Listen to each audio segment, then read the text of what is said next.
Quand les femmes prennent la parole pour défendre leurs droits, parfois ça dérange et parfois ça change le monde. 50 ans après une commission d'enquête sur la situation des femmes au Canada, on se demande quelles sont les causes à défendre en priorité et quelles sont les actions à privilégier pour atteindre l'égalité. Aujourd'hui, la parole et l'engagement. Bienvenue à Féministes à table.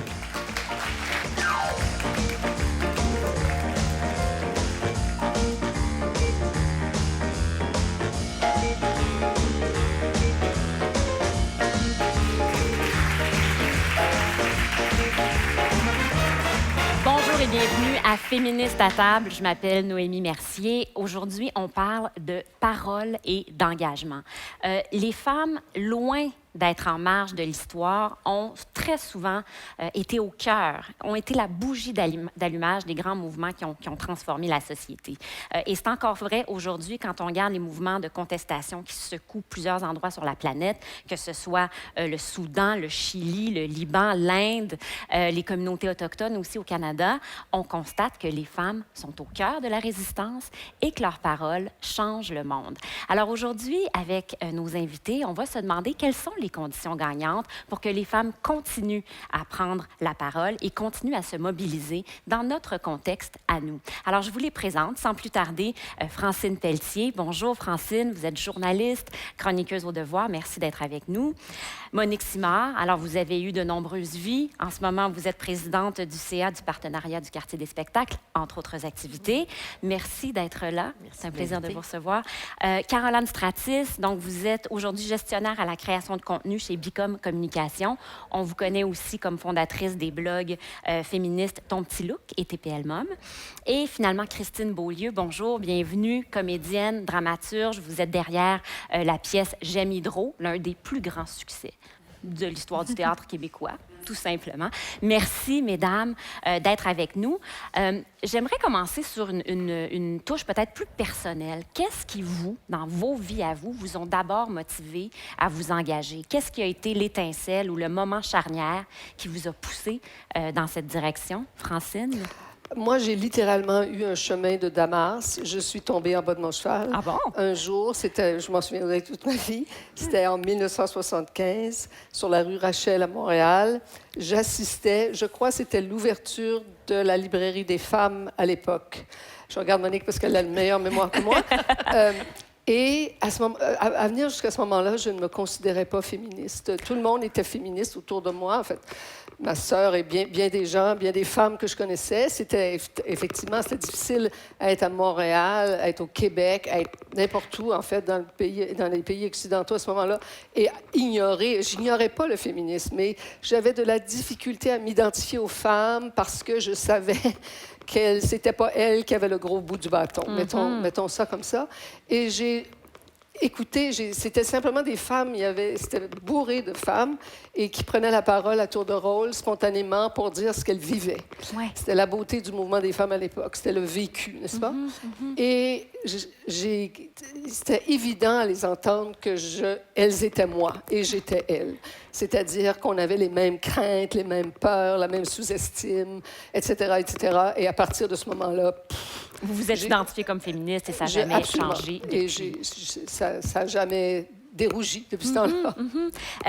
Christine, pour une comédienne, prendre la parole comme vous l'avez fait sur un sujet d'affaires publiques quand même assez, en tout cas, épineux parfois, les ressources hydroélectriques, ça comportait un risque de prendre cette parole-là. Puis finalement, ça a été hyper valorisant pour vous. Pourquoi? Absolument. Je pense que c'est l'expérience la plus valorisante professionnelle là, que j'ai faite. De votre vie? Oh, oui, au niveau personnel. J'ai pas fait d'enfant, là, mais je veux dire, au niveau professionnel, je crois c'est clairement le projet qui me valorise le plus ou qui me fait me sentir le plus accomplie, disons. Mais moi, en fait, j'ai étudié comme comédienne, en théâtre, à l'école de théâtre, puis après quelques années à travailler comme interprète, donc comme comédienne, ça a été évident à un moment donné. Je me suis mise à me demander qu'est-ce que je fais vraiment. Puis je me suis aperçue, en fait, que les gens pour qui j'avais beaucoup d'admiration, c'est toutes des créateurs. Donc, des gens qui vont écrire et qui vont prendre la parole et qui vont créer eux-mêmes quelque chose et non pas seulement interpréter la parole de quelqu'un d'autre. Fait que c'est comme si à un moment donné, je me suis dit, bon, ben j'ai bien le sentiment que si à un moment donné, je veux être fière de moi-même, il va falloir que je m'exprime.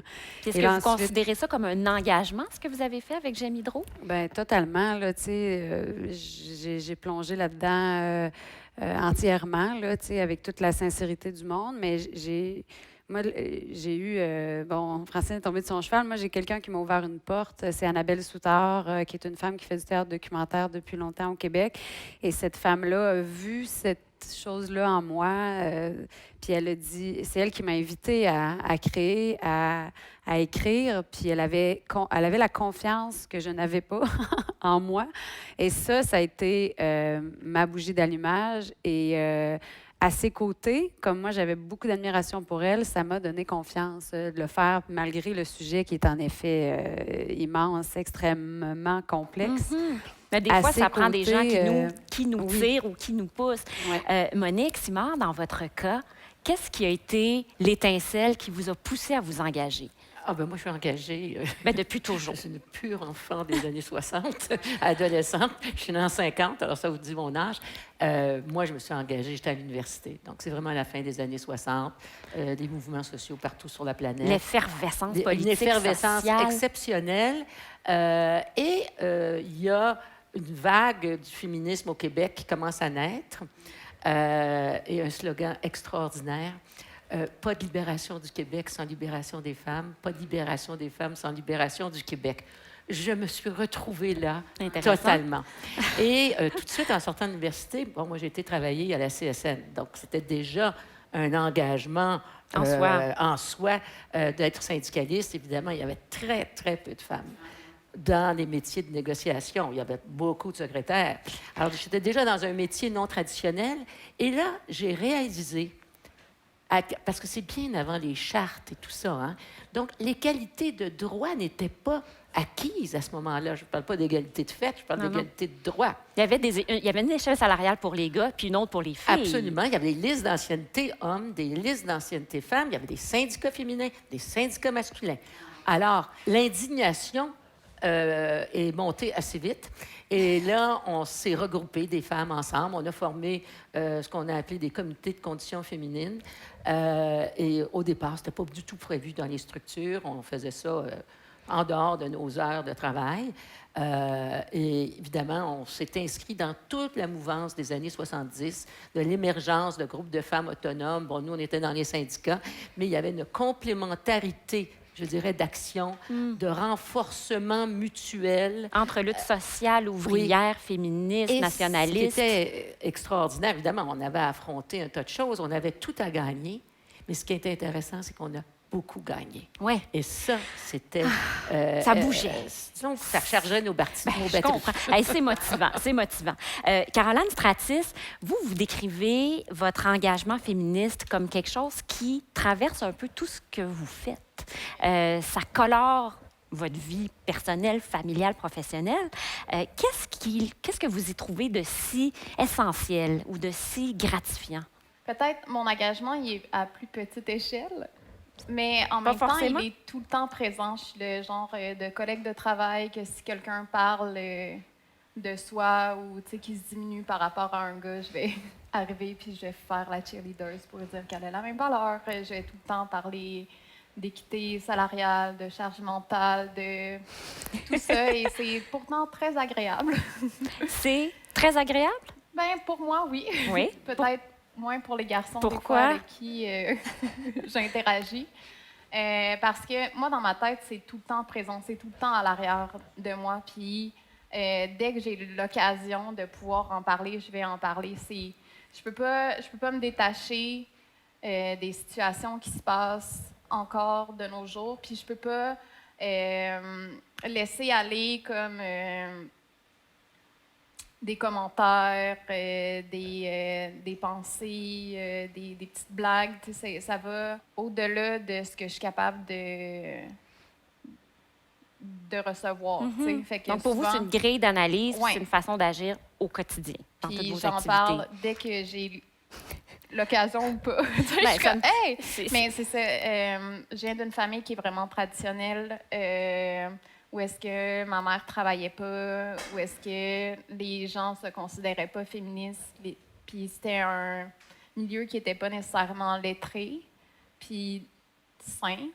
Donc, il a fallu s'élever. J'ai une sœur jumelle, fait que ma sœur jumelle et moi, pour s'en sortir, il a fallu qu'on lise beaucoup par nous-mêmes, puis qu'on a cherché des apprentissages, puis qu'on est rentré dans le bain de la culture, puis du féminisme.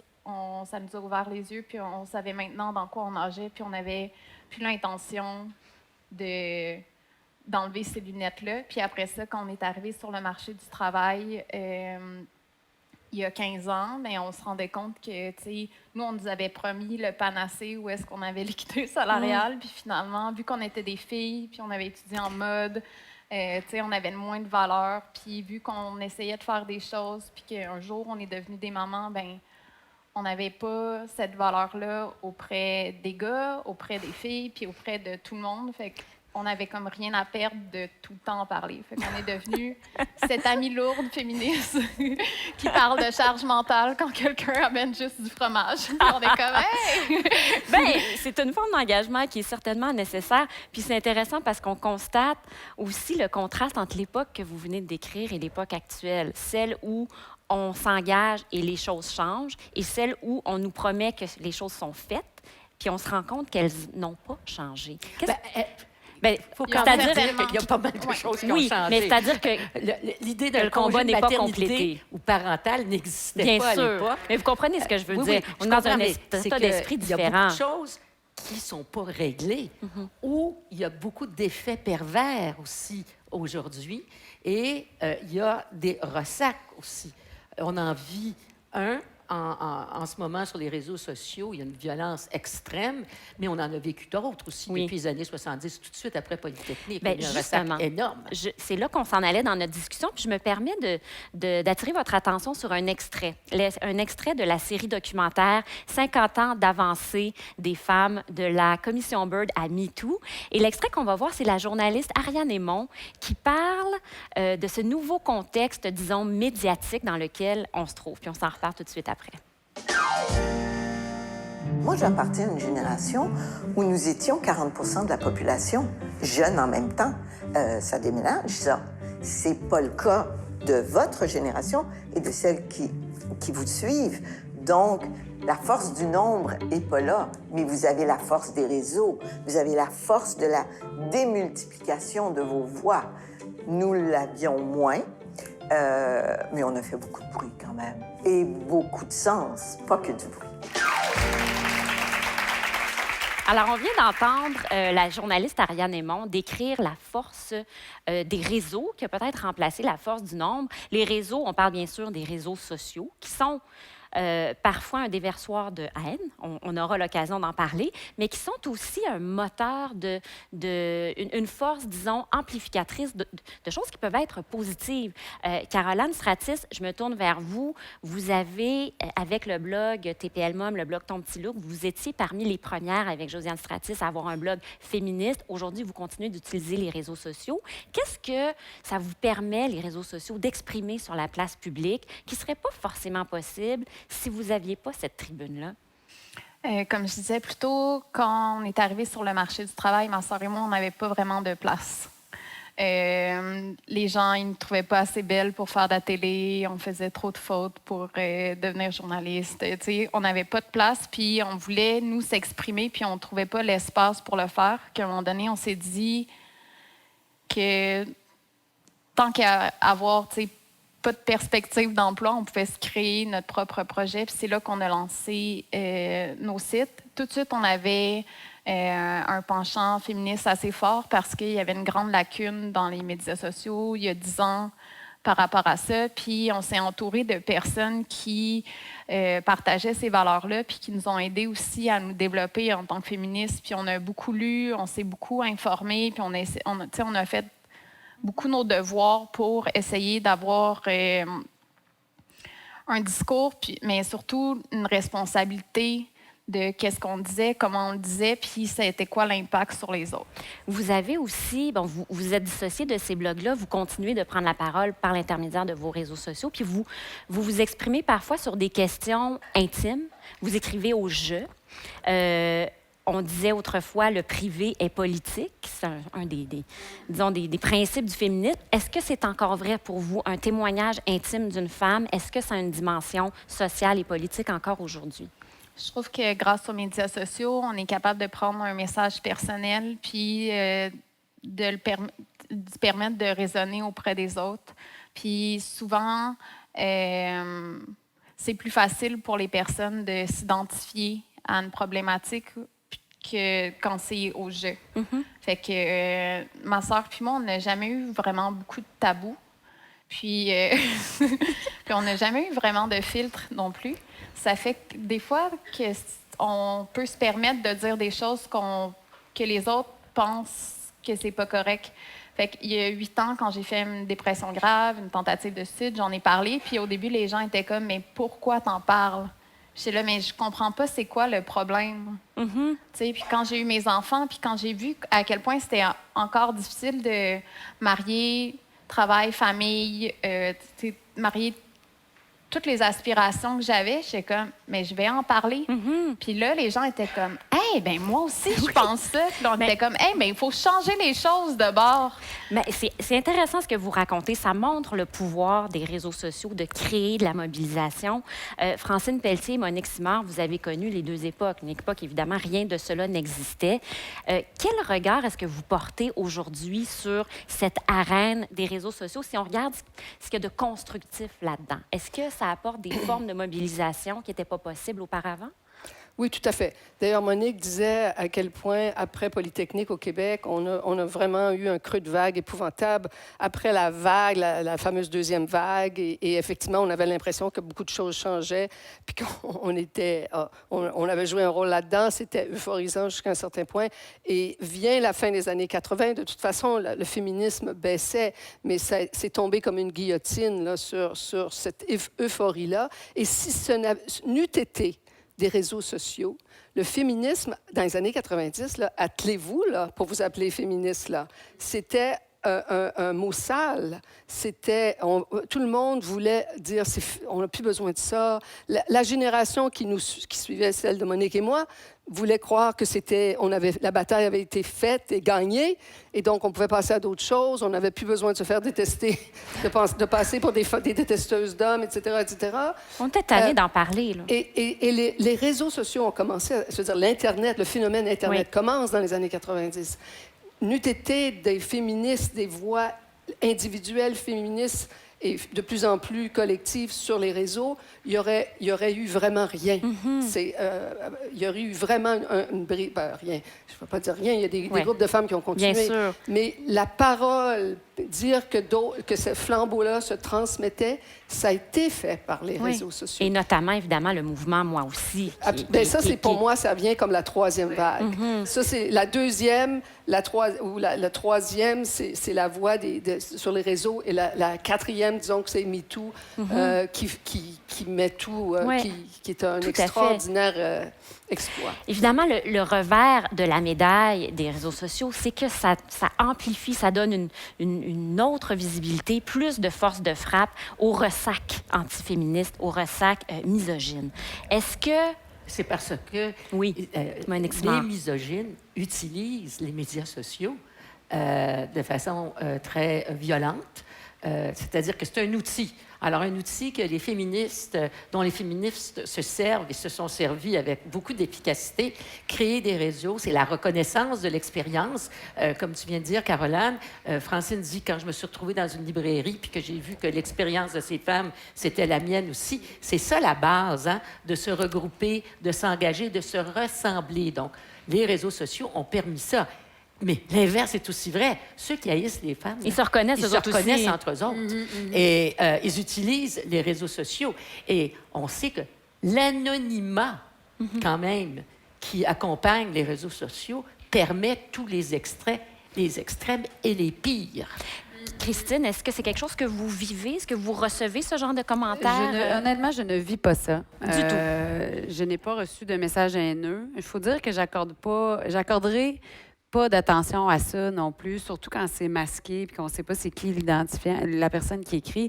Puis moi, je pense pas que ça a nécessairement augmenté à travers les années les messages haineux. Je pense que c'est juste que là, on y a accès. C'est-à-dire que je pense que dans le temps où il n'y avait pas de réseaux sociaux, les messages haineux devaient exister dans les cuisines, dans les salons, dans les sous-sols, dans les tavernes. On avait notre part de misogyne, quoi, moi. Et c'est en clair. masse. Alors moi, je crois pas que ça a augmenté. C'est juste que là, on a plus accès. On a l'impression qu'il y en a plus. C'est plus visible. Parce que là, ça se rend directement à la personne. Avant, ça restait dans le sous-sol, ça restait entre eux, ça ne se rendait pas à dessiner, donc ça faisait Mais il moins n'y a pas mal, une nouvelle quelque part, virulence. peut-être. Mais il y a quand même un changement dans l'époque, Christine. À l'époque, les hommes n'avaient pas peur des femmes.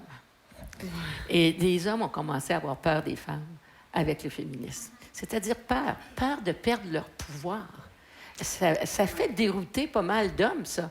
Tu sais, quand tu appartiens à une génération où tu as le pouvoir, Elles peuvent bien s'ajuster dans leur cuisine. Ils peuvent bien s'ajuster dans un party de Noël, tout ça, mais ça va pas plus loin que ça.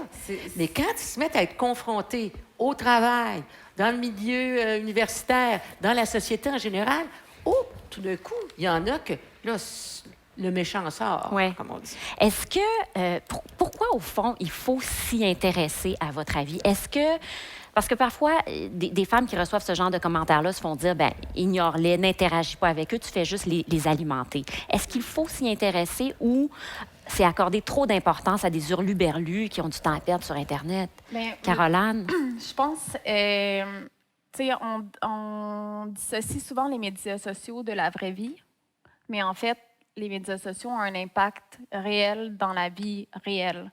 Fait que, à ce niveau-là, je pense qu'on ne peut pas non plus juste ignorer tout le temps, puis pour en avoir déjà reçu beaucoup, puis des fois sans avoir fait grand-chose. Des fois, c'est pas le fait d'en recevoir quelques commentaires, mais c'est d'en recevoir tout le temps. Puis c'est de se sentir qu'il faut se surveiller à chaque chose qu'on fait. C'est que si jamais... Puis c'est autant entre militants que avec des gens qui sont contre les femmes, contre l'avancement. Là. Vous voulez dire que vous recevez ce genre de commentaires de la part de militants? Mais non, mais tu sais, c'est arrivé aussi. Puis des fois, il y a eu comme la culture du cancel, où est-ce que, tu sais, entre militants, si tu faisais un truc qui n'était pas correct, tu avais déjà eu un propos qui n'était pas correct, bien là, tu recevais un backslash. Les gens ont accès aussi à tout ton historique de vie, ou presque. Là, fait qu'ils peuvent dire hey, une fois, tu as dit ça. Mais cette violence-là, ces commentaires-là. Puis c'est ça, c'est que ça finit jamais. C'est que quand ça commence, ça finit pas. Puis est-ce que ça fonctionne dans le sens où est-ce que, je vous pose la question à vous toutes, est-ce que ça refroidit vos ardeurs parfois? Est-ce que vous hésitez à écrire ou à dire certaines choses? Par crainte d'attirer l'attention des trolls. On a un peu la coin dure. Mais moi, à l'époque, je recevais des lettres. Hein? La lettre était horrible, méchante, etc. Mais il y avait juste moi qui la lisais. Si tu compares ça à un propos haineux qui est multiplié à des milliers, ça a un effet différent si tu as une certaine fragilité. Et il faut bien se rendre compte que les dommages sociaux créés sur les réseaux, c'est un phénomène qui n'est pas virtuel, qui est réel. Parce que la jeune fille, la jeune personne qui se fait attaquer parce qu'elle a pris position, ça lui fait mal dans la vraie vie. Ça la fragilise dans la vraie vie. C'est plus virtuel, là.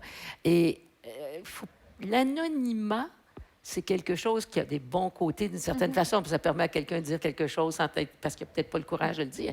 Mais l'anonymat, plus souvent qu'autrement, est utilisé à mauvais escient. Francine, qu'est-ce que vous en pensez? Est-ce qu'il faut s'y intéresser à ce phénomène? Moi, je dirais qu'il faut ignorer individuellement et s'y intéresser collectivement. Et je m'explique. C'est-à-dire que, tu sais, les petits... à moins que le commentaire soit vraiment une menace de mort, puis là, il faut vraiment le dénoncer à la police, je pense qu'il faut essayer de passer outre ça comme individus, parce qu'on n'a pas de temps à perdre avec ça. Mais collectivement, pour moi, ça m'inquiète à cause de la nature du phénomène.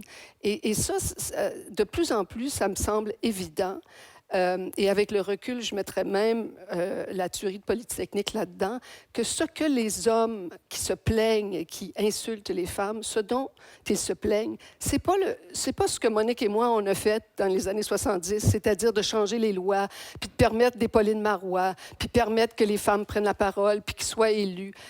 Moi, je pense qu'on est relativement confortable avec le fait que les femmes puissent faire la job des gars. C'est-à-dire qu'elles peuvent prendre cette place-là. Ouais. C'est au niveau individuel. Les hommes ont peur de perdre l'amour des femmes. Ils ont peur que dans leur vie personnelle, plus les femmes vont être fortes et indépendantes, moins ils vont avoir de blondes. Moins ils vont... On le voit avec le incel, la fameuse révolution des célibataires involontaires. Oui. C'est ça. Marc Lépine, à mon avis, c'était ça. Oui. De plus, les insultes qu'on a sont sexuelles. Ils nous parlent, ils nous traitent de plot et de putain. C'est pas pour rien, ça. Ils nous traitent pas de maudite grande gueule. Ce qui se prendrait beaucoup mieux, d'ailleurs. Oui. Ils nous traitent par là où ils ont peur qu'ils en auront plus, là, si je m'explique mal. Mais moi, je pense... Et le phénomène, pour moi, de haine sur les réseaux sociaux est beaucoup lié à ça. Et c'est ça, c'est dans le sens... Le privé et politique, là, ça n'a jamais été plus vrai. Mais là, on se rend compte que, pour moi, le poids... Là où le féminisme fait peur, c'est dans les rapports intimes. Ils ont peur de se retrouver et donc, dans ce sens-là, il faut s'en occuper. La preuve, quand on voit des crimes, des féminicides, puis il y en a tellement...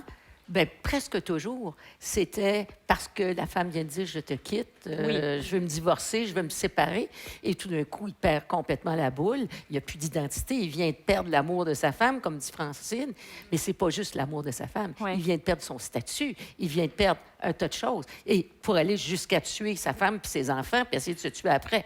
Christine? Oui, non, mais c'est ça. Je trouve ça très juste parce que finalement, ce qui s'exprime collectivement à travers ces messages haineux-là, c'est finalement la dépendance de l'homme à l'amour de la femme pour lui. Oui, absolument. Et donc, c'est beaucoup plus intéressant de le voir comme ça que de le voir strictement comme de la colère ou de l'agressivité. Tout à fait, fort intéressant. J'attire votre attention sur les écrans. On va regarder un autre extrait de la série animée par Rebecca de Raspe sur les ondes de Savoir Média, 50 ans d'avancée des femmes de la commission Bird à MeToo. On regarde. Donc, 165 pays différents qui ont participé à ce processus de la marche mondiale. On a réussi à s'entendre mondialement sur des revendications. Maintenant, depuis l'an 2000, à chaque 5 ans, il y a des événements mondiaux. Donc, en 2020, il y aura un autre événement. Il y a toujours ce rappel que mondialement, 1, les femmes sont en lien, on se parle, checkez-vous. Et 2, il faut changer le monde parce que les femmes, malheureusement, sont encore victimes de violences, de pauvreté, de discrimination. Alors, vous avez bien sûr reconnu Manon Massé, co-porte-parole de Québec solidaire, qui nous rappelle, en parlant de la Marche mondiale des femmes, l'importance de créer des ponts entre différents groupes de femmes, de créer des mouvements de solidarité qui transcendent les dissensions, les divisions qui peuvent exister entre femmes. Puis des divisions, bien, il y en a dans le mouvement féministe. On connaît actuellement des débats vigoureux sur toutes sortes de questions, que ce soit la laïcité, le travail du sexe, la place des femmes trans, ainsi de suite. On s'entend pas sur tout, c'est bien normal. Est-ce que, Francine, ces débats, à votre avis, sont sains? Comment est-ce qu'on peut cultiver cette solidarité qui est si importante pour faire avancer les choses, tout en ayant ces discussions sur des enjeux fondamentaux pour les féministes? Excellente question. Je pense que c'est effectivement absolument sain. Ça n'a jamais été je pense qu'il n'y a jamais eu nécessairement un consensus parfait au sein du mouvement des femmes. Il y a toujours eu des distensions, que ce soit sur la question de la prostitution, la pornographie. Bon, j'avoue que le dernier débat là, au Québec sur la laïcité, c'est encore... Ça met la barre encore plus haute parce qu'on parle de choses on parle vraiment du genre de société dans laquelle on veut vivre. Et c'est plus déchirant, j'avoue, moi, en tout cas, c'est comme ça que je le vis, de voir qu'il y a vraiment des différends très, très marqués. Mais en autant qu'on puisse en parler et les mettre sur la place publique, je ne vois pas le problème. Oui, tout à fait. Il y a aussi de plus en plus de voix qui s'élèvent pour dire il faut que le féminisme mainstream apprennent à davantage faire de place à des femmes de minorités culturelles, de minorités sexuelles, de différentes catégories sociales. Est-ce que, à votre avis, le féminisme québécois est trop homogène? Est-ce qu'il a des angles morts?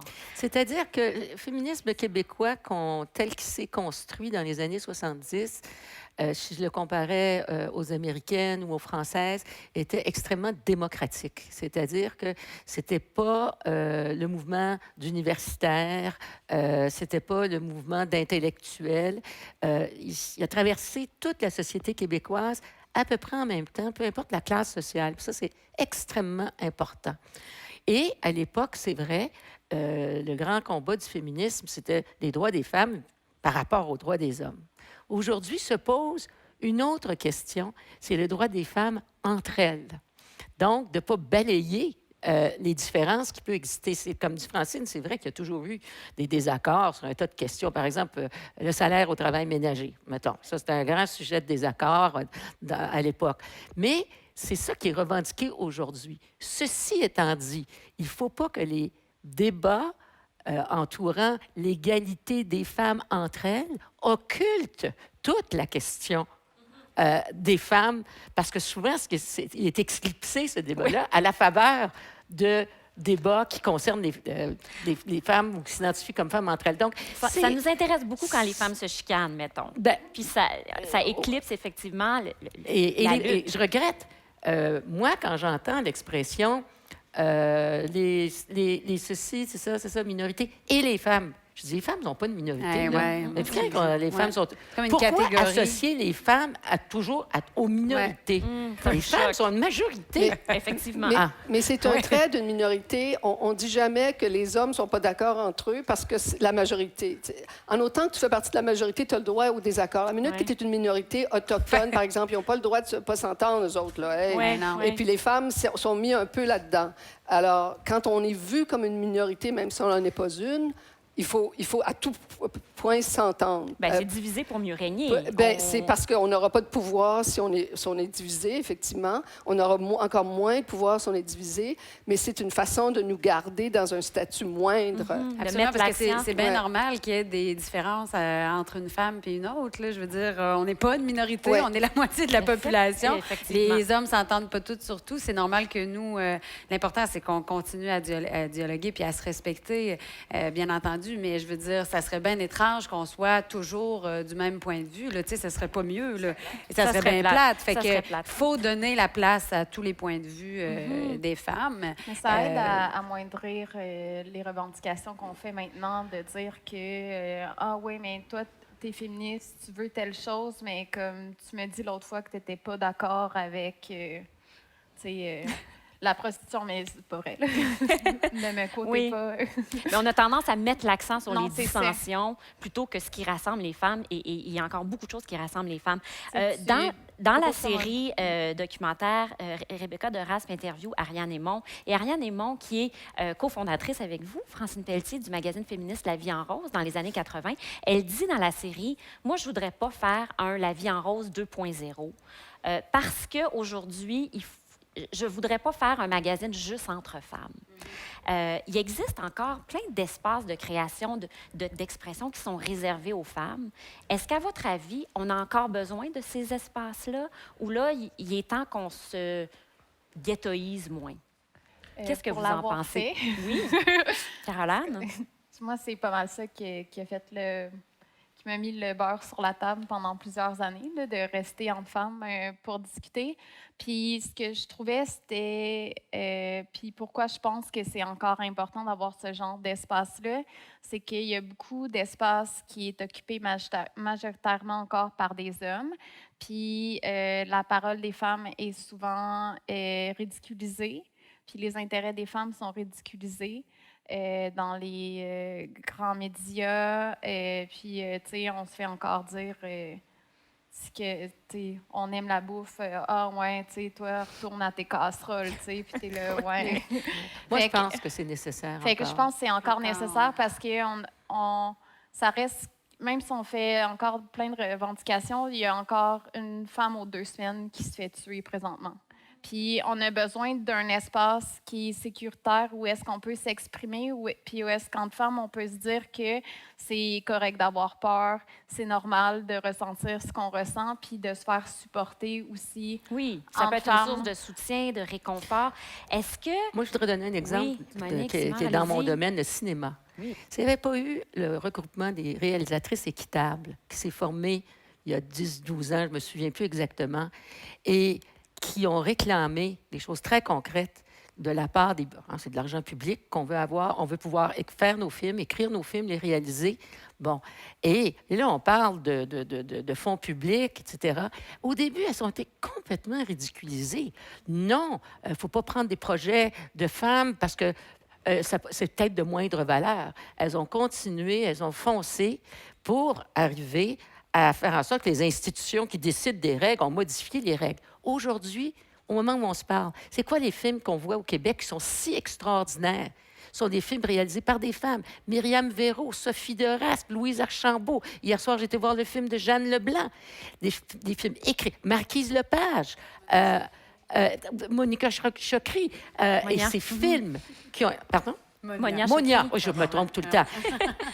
Parce que ce sont des films écrits par des femmes, donc qui racontent des histoires de femmes, des rôles pour des actrices et réalisés. Il a fallu un regroupement. Sans ce regroupement, je vous jure, Ça ça n'aurait pas bougé. produit. Non. Oui, puis d'ailleurs, vous étiez à la tête de la SODEC quand le plan d'action pour la Ben, si parité vous a saviez- été mis oui, en place. Vous saviez ce que ça m'a pris comme énergie pour convaincre conseil d'administration, ministère, du monde qui ont été plaidés auprès du premier ministre d'arrêter ce Ah programme. oui.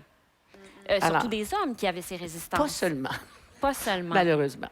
Mais donc, face à ces résistances-là, des hommes, parlons d'eux, là, ils ne sont pas ici. Ils sont peu nombreux ici. Est-ce que, justement, comment on tient compte de leur résistance? Vous l'avez mentionné plus tôt, c'est bien normal que quand on veut vous enlever une partie de vos privilèges, vous n'allez pas sauter de joie. Alors, est-ce qu'il faut adapter le message ou on fonce quand même, on garde la ligne dure? Ou comment on tient compte des doléances des hommes dans le mouvement féministe? C'est un travail d'une vie, ça, qu'il ne faut pas arrêter jamais.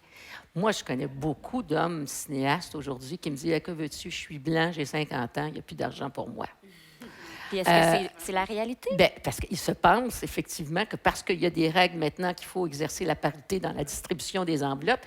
Bon, mais tu dis, hey, pendant 50 ans, tu l'as eu, ta part du gâteau, les Mais autres c'est pas n'ont de sa pas faute eu. à lui. C'est-à-dire qu'il faut pas... Non, c'est jamais la faute de personne individuellement, c'est jamais la faute d'un homme, il va dire ça. Mais c'est de comprendre que dans une société juste, égalitaire, les ressources doivent être partagées. Et si elles ne se partagent pas naturellement, parce qu'il y a tellement de sexisme profond, enraciné, vous savez, là, 2000 ans de misogynie, là, ça ne s'efface pas en 2 générations ou 3. Hein? Comme disait Hélène Pedneau, ça, c'est comme l'herbe à poux. Il faut que tu arraches ça jusqu'à la dernière racine, sinon ça repousse. C'est un travail à refaire à chaque génération. Francine Pelletier, j'aimerais vous entendre aussi là-dessus. Est-ce que le mouvement féministe est condamné à l'échec si on ne tient pas compte de ces doléances-là, ces blessures, ce mécontentement des hommes, ou au contraire, ce serait plutôt le signe qu'on a peur de déplaire, qu'on a peur de la confrontation, puis il faut y aller quand même? Bien, tantôt, c'est ce que je disais. Je pense qu'on ne peut pas passer à côté le fait que... je pense qu'on a été naïfs dans les années 70. Ça allait tellement bien. On avait l'impression vraiment d'avoir le vent dans les voiles, que la société était prête pour ce changement de structure profonde. Cela dit, le plus difficile, c'est maintenant, là, c'est au niveau individuel, au niveau des rapports intimes, etc. Donc, on ne peut pas ne pas faire attention à ça. Et donc, mais je pense que tout le monde, toutes les femmes sont de plus en plus conscientes de ça. Et aussi, pour répondre à votre question de tantôt, je pense aussi qu'il faut encore des espaces de femmes parce qu'on se rend compte qu'on a loin d'avoir fini, là. On a loin d'avoir fini, puis il y a des besoins pour se retrouver entre femmes, puis qu'entre femmes, pour des raisons de création, mais de sécurité, de toutes sortes d'affaires. Mais, et c'est le défi de toutes les idéologies, que ce soit féminisme, marxisme, syndicalisme, nationalisme, il faut savoir quand c'est le temps de changer de refrain. Tu sais, on a tendance, quand tu es dans un mouvement, tu dis, bon, c'est ça qu'il faut faire, on applique les mêmes règles parce que c'est ça qu'on veut changer. Puis c'est très difficile de voir quand le changement arrive parce qu'on a le nez collé sur la vitre. Et il faut savoir à un moment donné, par exemple, pour moi, peut-être la plus grande cause féministe en ce moment-là devrait être l'environnement, ce qui n'est pas associé strictement aux femmes. Pour vous, c'est une cause féministe. Absolument. Parce qu'on a toujours dit qu'on voulait changer le monde. On ne voulait pas juste changer ma chambre de bain puis comment je me sens chez nous. Là. On veut changer le monde. On travaille pas juste pour soi. Donc, et c'est la plus grande cause qu'il n'y a pas en ce moment, à mon avis. Puis Donc, souvent, où Où s'investissent les jeunes femmes. Oui. C'est là Alors, qu'elles s'investissent. il faut ouvrir, il faut savoir quand il faut ouvrir. Et s'il y a une cause sur laquelle il faut ouvrir, bien, les hommes, c'en est peut-être une, mais l'environnement... Mais lors des manifestations pour le climat, les manifestations scolaires pour le climat, semble-t-il qu'il y avait beaucoup de filles. Mais là, avec qui Greta étaient Thunberg, présentes. absolument, on a eu une absolument. Greta là, pour justement aller dans le sens de ce que vous dites. Mais en effet, moi, je pense qu'il y a encore besoin de lieux entre femmes parce que l'équilibre n'est pas encore franchement établi. Absolument. Le jour où l'équilibre, si le jour vient, sera franchement là, ben là, on pourra peut-être justement changer de refrain. Ouais. Mais on n'est pas encore prêt Non, à on n'est pas encore complètement là. changer de refrain. Mais ceci étant dit, il y a eu beaucoup de progrès parce que je réalise là, en discutant avec vous, que je l'ai réalisé depuis longtemps, là, mais je vais un petit peu plus loin dans ma réflexion, que moi, je profite énormément du travail qui a été fait avant moi. Là, je le constate quotidiennement. Puis si je regarde juste mon projet, J'aime Hydro, Oui. c'est quand même fabuleux de se dire qu'une femme j'avais 30, je ne sais pas quel âge quand j'ai commencé ça, ça commence à faire longtemps, j'avais peut-être 33 ans. Mettons. 33 ans, on me propose de faire un projet sur Hydro-Québec, le milieu énergétique, qui est un milieu majoritairement masculin. Jamais à l'intérieur de moi et de ma partenaire Annabelle, on a hésité ou cru que parce qu'on était une femme, on n'était pas en mesure de parler de ce sujet-là. Alors quand même, de dire la transformation... elle est grande. Là.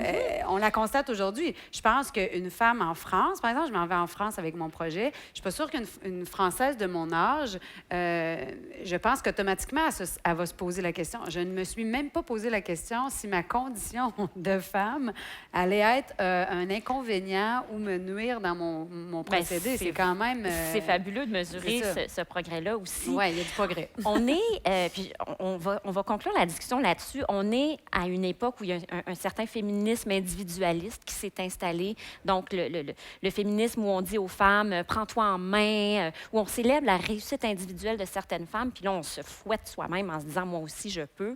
Les grandes institutions, les syndicats, les partis politiques, les jeunes adhèrent moins à ces institutions-là. Leur engagement est plus fragmenté. Dans ce contexte-là, comment est-ce qu'on peut... est-ce que vous avez espoir que le féminisme peut continuer à rester une œuvre collective? Parce que quand on parle d'engagement, c'est ça. On ne s'engage pas pour soi. Il faut le faire ensemble. Bien, MeToo, c'est collectif. Ouais. Toute la question des agressions sexuelles, jusqu'à tout récemment, c'est sa parole contre ta parole. Et je n'ai pas besoin ici de m'étendre sur comment ça a été pénible pour les femmes qui ont osé dénoncer, osé déposer une plainte, etc. Et il y a des cas. Prenez Cosby, là, Bill Cosby. Ça a pris des années à des avocates à finalement réunir un nombre suffisant de femmes ensemble pour dire, là, c'est pas juste sa parole à lui contre une parole, c'est sa parole à lui contre des paroles. Et ça a donné confiance à chacune de ces femmes individuellement, du courage d'être dans un groupe. Parce qu'il faut du courage pour faire ce qu'elles ont fait. Et donc, oui, les regroupements se font. Ce n'est pas les mêmes qu'avant, mais ils se recréent, les regroupements. Puis ils ne sont pas pareils. Tu sais, moi, je suis dans beaucoup de groupes d'entraide de femmes où est-ce qu'on se voit jamais puis on s'est jamais vu. Mais si une personne là-dedans a besoin d'aide, on va collectivement toutes s'aider à moindre mesure. Peut-être ça va être d'envoyer de l'argent, peut-être que ça va être de commander des choses. Ça va... Ce réseau de solidarité Le réseau existe encore, il est juste peut-être pas autant médiatisé dans le sens que quand tu es dans ton salon, des fois, tu fais une différence en ayant une connexion avec quelqu'un d'autre, mais ça va pas être médiatisé, tu sais. Puis, Christine? Je ne sais pas si, quand tu parlais de collectivité, tu voulais dire aussi, justement, avec les hommes dans ce mouvement-là, parce que, oui, on a parlé des hommes qui écrivent des messages haineux parce qu'ils ont peur de perdre, mais il y a beaucoup d'hommes qui sont vraiment capables de voir et de se réjouir de l'épanouissement des femmes. Moi, autour de moi, j'ai plein d'hommes comme ça, même qui me poussent souvent à aller plus loin. Ils font, voyons, Christine, arrête d'avoir peur, t'es capable. Moi, c'est beaucoup des hommes qui m'ont dit ça, je dois l'admettre. Oui. Ah oui, les amoureux que j'ai eus dans ma vie, mon père, mes amis de gars qui m'ont tenu puis qui m'ont amené plus loin puis qui croyaient à mes possibilités. Et quand tu parles de collectivité, pour moi, ça, c'est certainement ensemble. Tu sais, il y a beaucoup d'hommes qui aiment ça, voir une femme s'accomplir franchement puis qui sont intéressés puis excités puis, je veux dire, emballés par ça. Je veux dire, ça existe. Oui, c'est ça. Correct. Oui, j'ai le goût de dire enfin. C'est sûr. Francine, le mot de la fin, qu'est-ce qui vous donne espoir que le féminisme peut demeurer une œuvre collective qui change les choses? Bien, pour continuer sur les hommes, moi aussi, ça m'épate. Je veux dire, je trouve que les hommes sont beaucoup plus féministes aujourd'hui qu'ils l'étaient par le passé. On hochait de la tête, mais je me souviens à La Vie en rose, un homme qui achetait La Vie en rose l'achetait la face comme ça, comme si c'était une revue porno, pour venir payer au comptoir. Alors que maintenant, les hommes ont découvert, et d'ailleurs, MeToo, pour parler de ça, ça a été extraordinaire ce que ça a fait comme éducation populaire, là. Je pense qu'avec MeToo, les hommes en général ont compris c'était quoi être une femme. C'est quoi l'épée de Damoclès qu'on a sur la tête du fait d'être dans ce corps-là tous les jours, toute ma vie. Ouais. Moins maintenant, mais Il y a beaucoup d'hommes qui ont fait un examen de conscience. oui, et je pense qu'il y a une solidarité, une véritable solidarité qui se fait en ce moment entre les hommes et les femmes sur ça. Et ça, c'est extraordinaire. Mais Ça, continuons à bâtir Et les sur jeunes cette papas. solidarité. Les jeunes papas. Tout à fait. Transformation incroyable de la prise en charge de ces enfants complète. Et ça change un rapport d'un parent Oui. avec un enfant. Bien, ça aussi, c'est une forme d'engagement et les pères québécois sont les plus impliqués en Amérique du Nord, semble-t-il. Parce Merci. qu'on leur a négocié des congés. On leur a... Effectivement, ils ont bénéficié des avancées féministes. C'est ça qu'il faut continuer à C'est dire. vrai. Ouais. Merci, mesdames. Ça a été une discussion passionnante. Monique Simard, Christine Beaulieu, Caroline Stratis, Francine Pelletier. Quel bonheur d'avoir discuté avec vous. Merci à vous d'avoir été là. 2 autres épisodes de Féministes à table peuvent être visionnés sur la plateforme de Savoir Média, sur le corps et la sexualité, ainsi que sur le travail et le pouvoir. On se retrouve bientôt.